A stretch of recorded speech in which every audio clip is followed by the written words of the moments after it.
Je suis heureux et reconnaissant de pouvoir vous accueillir en présentiel. D'autres suivront en ligne pour ce colloque de rentrée 2020, Civilisation, questionner l'identité et la diversité. Un thème d'une actualité évidente, comme le montre l'ignoble assassinat dont a été victime notre collègue enseignant Samuel Paty pour avoir fait réfléchir ses élèves sur la diversité et la liberté d'expression, valeurs cardinales de la République et de la France. Le Collège de France est bien entendu associé à la cérémonie nationale et un moment de silence en son honneur a eu lieu hier. Le colloque de rentrée, vous le savez sans doute, est depuis une quinzaine d'années une manifestation importante dans la vie du Collège de France, manifestation qui ouvre l'année académique et qui veut rendre visible une des grandes préoccupations du Collège de France, à savoir l'enseignement d'une recherche de haut niveau et en toute liberté, mais aussi le dialogue entre les professeurs et professeurs du collège et leurs invités. Cette année, le colloque de rentrée aura dû accompagner l'ouverture de l'Institut des civilisations, un projet phare sur le plan intellectuel et architectural du Collège de France, situé à 52 rue du Cardinal Lemoine, et qui regroupe les professeurs du Collège de France travaillant d'une manière ou d'une autre sur les civilisations. Cet Institut des civilisations a été créé en 2012 dans le but justement de coordonner, de développer les chaires, équipes et bibliothèques spécialisées dont la préoccupation est de mieux comprendre la diversité des cultures, des civilisations, des identités humaines. 4 pôles ont été ainsi créés dans le but de couvrir, sans évidemment pouvoir être exhaustif, des aires géographiques des époques historiques s'étendant du 3e millénaire avant l'ère chrétienne jusqu'à nos jours. Via ces 4 pôles que vous avez là, l'IDC est appelé à produire des outils pour mieux comprendre ce qu'on appelle souvent la civilisation ou les civilisations.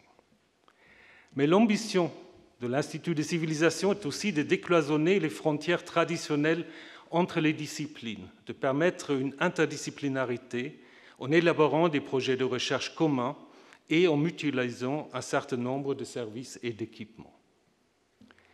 Comme je vous le disais, ce colloque aura donc dû accompagner l'ouverture de cet institut.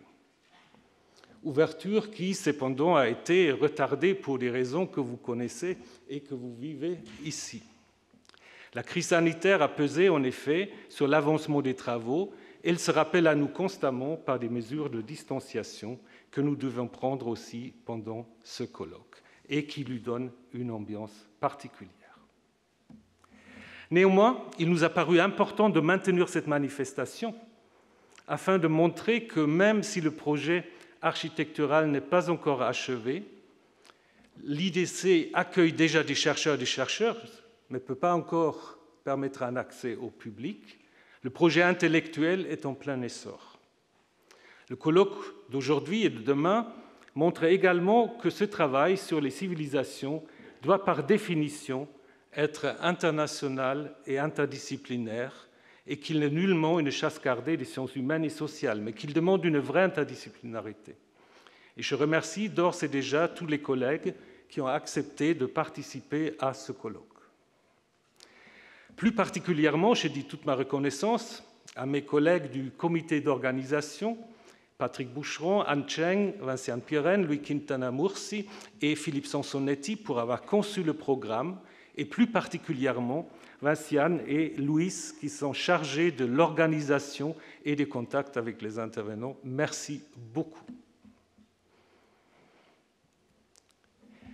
Comme le soulignent d'ailleurs mes collègues qui ont rédigé la présentation du programme, le terme de civilisation est entré dans le vocabulaire européen à l'époque des Lumières.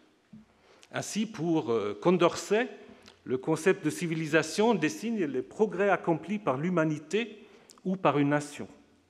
Le terme, du coup, alors s'oppose à la barbarie.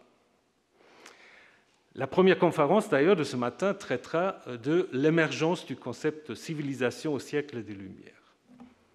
Très vite, deux emplois surgissent, au singulier et au pluriel. Au singulier, le terme véhicule une connotation téléologique et évolutionniste. L'idée de la supériorité de la civilisation chrétienne ou judéo-chrétienne blanche légitimait ainsi la conquête du reste du monde et de la colonisation du monde moins civilisé, voire barbare. Au pluriel, le terme désigne les différentes sociétés pour les classer, pour les qualifier quant à l'idéal de la civilisation par excellence. On peut dès lors parler des civilisations caractérisées par la géographie, par la religion. On peut qualifier certaines civilisations de primitives, celles qui n'auront pas encore atteint le niveau idéal. Je vous ai mis là une caricature du 19e siècle sur School Begins, où vous avez en fait le professeur blanc américain qui enseigne la civilisation. Donc vous voyez comment les civilisations sont regroupées. Les plus difficiles à dompter, ce sont les Noirs. Là, évidemment, c'est les nouvelles régions que les États-Unis ont conquises. Vous voyez un Indien qui est un peu isolé, donc c'est un peu une cause perdue.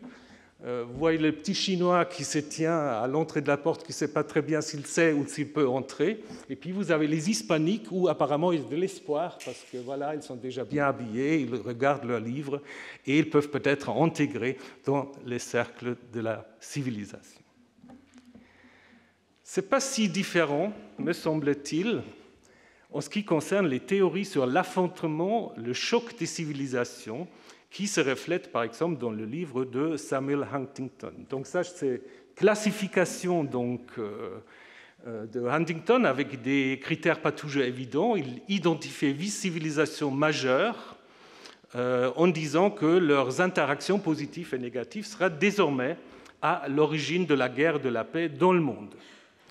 Les définitions des civilisations, je n'ai pas le temps maintenant de discuter. Ça, c'est assez mélangé, parfois c'est géographique, parfois c'est religieux, parfois c'est ethnique. Donc, mais selon Huntington, ces civilisations seraient toutes liées à des processus religieux irréconciliables les uns avec les autres.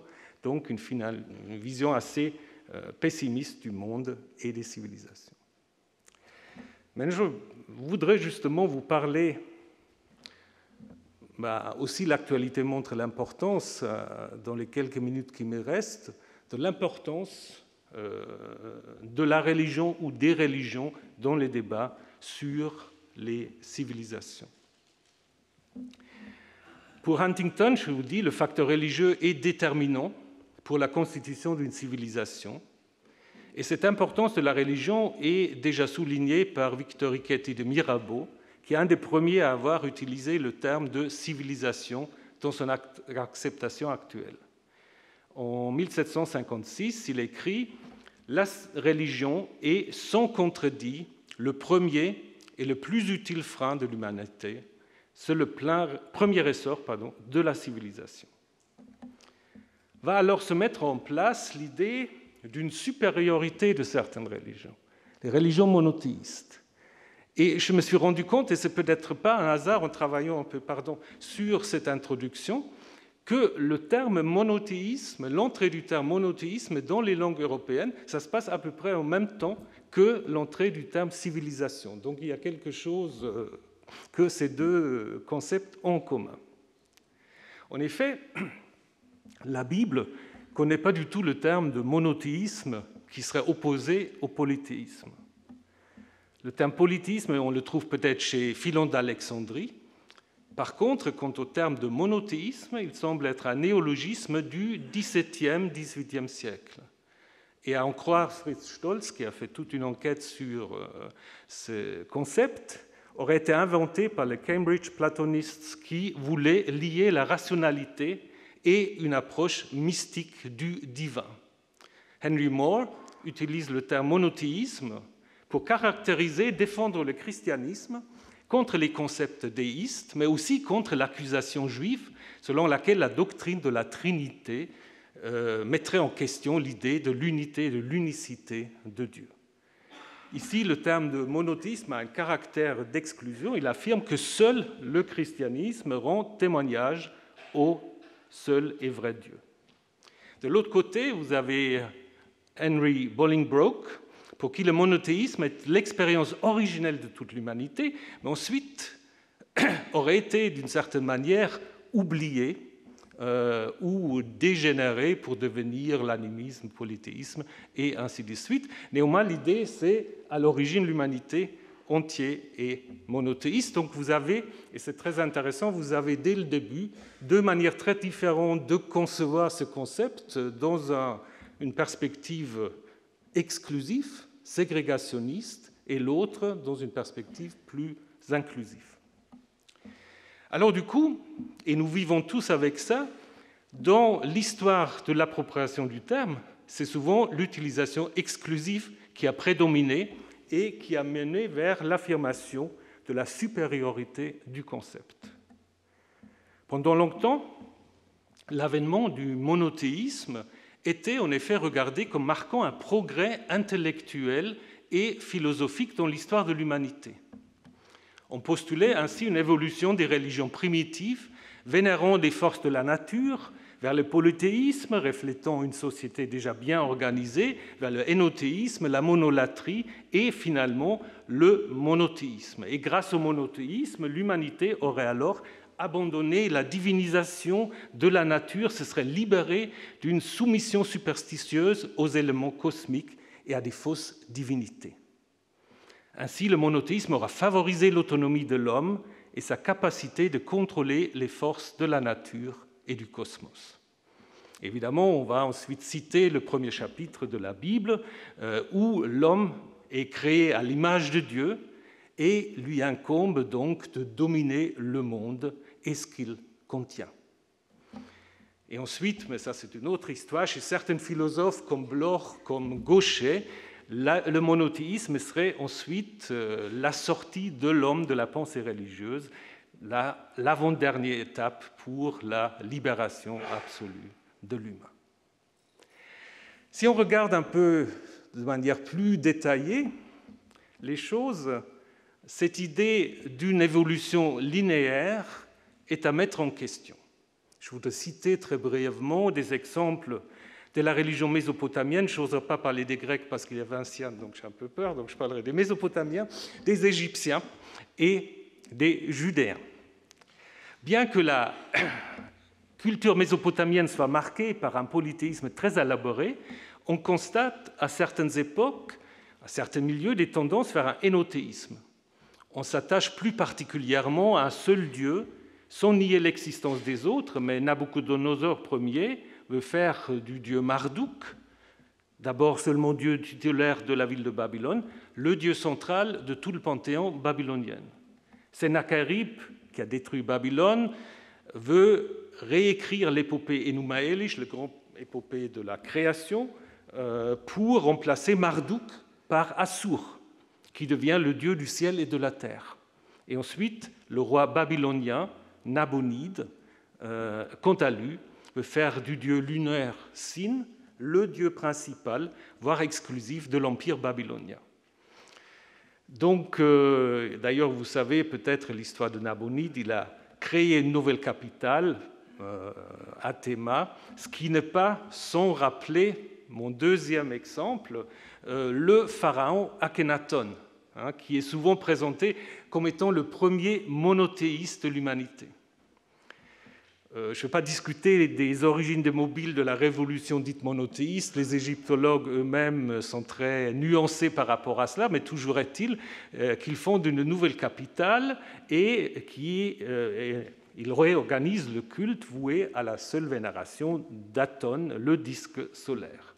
Le roi met en route une grande entreprise iconoclaste qui vise avant tout à effacer toute trace d'Amon, mais aussi des autres dieux. Il y a un hymne à Aton, qu'on retrouve d'une certaine manière dans la Bible, dans le psaume 104, où, en effet, on peut parler d'une sorte de monothéisme cosmique préfigurant le déisme de certains représentants des Lumières. Aton, la lumière, est le Dieu unique qui crée des millions de formes tout en demeurant dans son unité. Néanmoins, cette nouvelle religion ne va pas durer. Elle reste une religion très royale.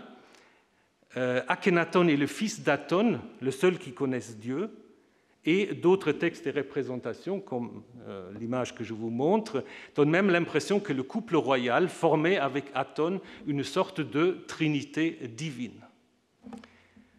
Et pour la petite histoire, bien que Freud et d'autres ont, à la suite du prêtre égyptien, donc on peut très bien trouver l'origine de cette idée, fait un lien entre Akhenaton et Moïse, donc de nouveau voulons faire une sorte d'évolution linéaire, cela évidemment ne marche pas du tout, donc il n'y a pas d'évolution linéaire de la pensée religieuse de l'humanité.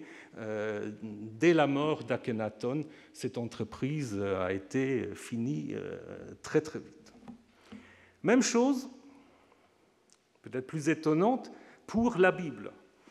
Quant à la Bible hébraïque, évidemment, on peut dire qu'elle confesse le Dieu un et unique, mais néanmoins, elle conserve un certain nombre de traces qui indiquent que la vénération de Yahvé, le Dieu d'Israël de Juda, n'a pas été exclusive durant très longtemps.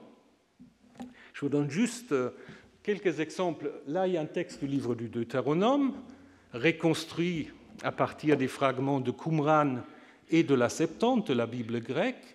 Et qu'est-ce que vous voyez? Vous voyez en effet qu'il y a un autre Dieu qui crée le monde, c'est El, qui a le titre de Elion, et au moment où il crée le monde, il attribue en fait à Yahvé, Jacob, Israël. Donc dans ce concept-là, vous avez en fait l'idée d'une assemblée de divinités présidée par Elion, un titre de El ici, et qui en fait distribue au moment de la création du monde à chacun de ses fils. À Ougarit, il a 70 fils.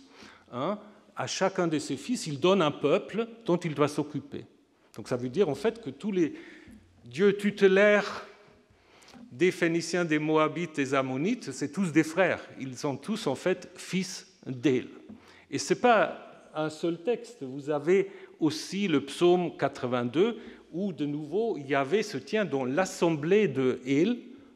Donc il est un de ses fils qui, évidemment, veut être plus important que les autres, mais on garde en fait toujours ce concept. Et c'est dans la Bible. Et même dans les textes récents de l'époque perse, où ce qu'on peut appeler le monothéisme va se mettre en place, vous avez toujours l'intégration de ces perspectives. Dans le livre de Job, que vous connaissez bien, à l'origine, disons à l'ouverture, vous avez ce cours céleste, où Yahvé trône avec ses ministres, et un de ses ministres, ou agent secret, c'est le Satan qui vient le voir et qui le convainc de tester le pauvre Job.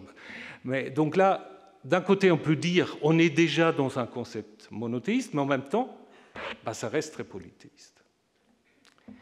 Je voudrais encore très brièvement évoquer une autre opposition, mais qui est aussi une opposition compliquée et dangereuse, voire difficile, c'est l'opposition entre Israël et Canaan. Si vous prenez la narration biblique, Abraham viendrait de Our en Mésopotamie, serait donc venu en Canaan où il aura séjourné pendant un petit moment, sans se mélanger avec les Cananéens. Ensuite, avec Jacob, le peuple descend en Égypte, où il sera en effet opprimé, et puis il sera libéré par Moïse qui le fait sortir. D'abord, ils doivent errer dans le désert, mais ensuite, il y a une sorte de blitzkrieg où, en fait, en 14 jours, ils annihilent, ils exterminent toute la population autochtone, les Cananéens, et ils s'emparent du pays. Et la Bible va construire, en effet, une opposition entre Israël et Canaan. Donc, je ne vais pas vous lire tous ces textes, vous pouvez le lire vous-même. L'idée, c'est qu'une fois que vous serez entré dans le pays, c'est mis dans la bouche de Moïse, il faut surtout massacrer tout le monde, il ne faut pas faire d'alliance, pas d'intermariage, aucun contact. Donc on est en effet deux civilisations, deux entités très différentes. Et c'est des textes comme ça, on peut très bien le montrer, qui ont servi en Afrique du Sud de légitimer l'apartheid, surtout avec le texte du Deutéronome, et qui ont été aussi utilisés par des pasteurs américains pour légitimer l'esclavage. Donc c'est cette idée d'une opposition entre le peuple élu et Canaan, qui sera justement les idolâtres et les tous autres. Et ça a été en effet véhiculé très longtemps, non pas de cette manière-là, mais par les scientifiques aussi, avec cette idée en effet que entre Canaan et Israël, il y aura deux ethnies qui n'auront rien à faire l'un avec l'autre. Et là aussi, on peut dire quand même que, sur le plan archéologique, on sait aujourd'hui que c'est une mystification ou c'est une idéologisation. On sait très bien en fait que ce qu'on va appeler plus tard Israël se constitue à l'intérieur en fait de Canaan. Donc il n'y a pas l'idée qu'il y a une ethnie séparée qui vient de l'extérieur, qui s'empare du pays. On sait très bien ce qui se passe à la fin du XIIIe siècle, au moment où on passe du bronze au fer. C'est une sorte d'effondrement des cités-États cananéens qui sont vassaux des pharaons, et il y a un regroupement de populations dans les montagnes, un regroupement souvent constitué par des gens que les Égyptiens et les Akkadiens appellent apirous, mais ce n'est pas du tout un terme ethnique, c'est un terme sociologique pour des gens qui vivent un peu en marge, qui ne sont pas très bien intégrés dans ces cités-États.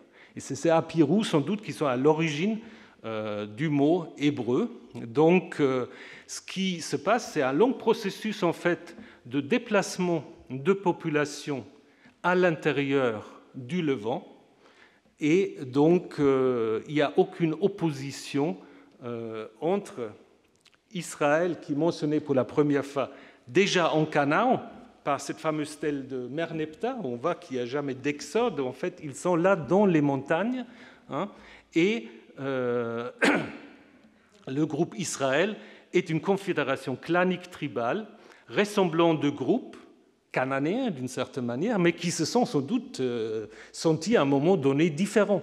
Mais ces différences c'est nullement ethnique, je vous le montre tout de suite, bien que peut-être ils ont déjà cherché des marqueurs, comme par exemple, c'est un grand débat, l'absence, quasi-absence d'élevage de porcs et une culture matérielle distincte de certaines cultures cananéennes qu'on peut observer. Mais sur le plan ethnique, il n'y a en fait aucune différence, et cette opposition ethnique entre Israël et Canaan a été également invalidée, et c'est bien aussi parce que ça montre aussi que cette collaboration que nous avons entre les sciences humaines et les sciences exactes, elle marche aussi pour cette question-là, parce qu'il y a eu donc une étude de l'université de Tel Aviv notamment, vous avez tous les auteurs ici, qui en fait est une étude génomique de 9 sites du Levant que vous avez là, dont certains sont sur territoire dit israélite, d'autres sur territoire dit cananéen, avec un ensemble de 73 individus dont on a pu utiliser donc, des ADN. Et le résultat est sans appel, il n'y a pas de différence ethnique entre Israël et Canaan. Il y a des ADN autochtones, il y a des ADN qui viennent mais d'une immigration du Zagros, dont la Bible ne parle jamais, et qui a dû peut-être se passer déjà à l'époque chalcolithique. Mais il n'y a pas d'ADN israélite distinct d'une ADN cananéenne.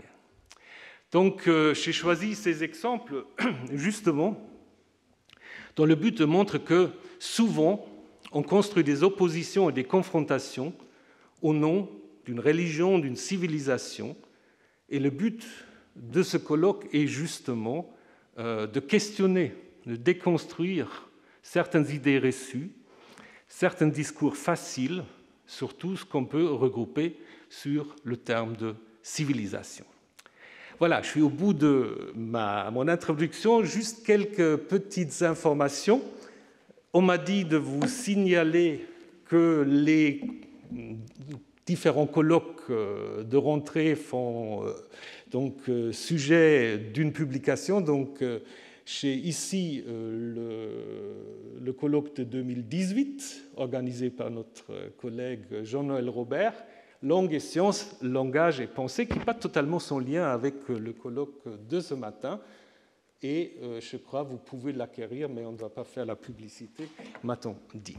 Voilà. Et pour le programme, ce qui est magnifique, il n'y a pas de changement de programme.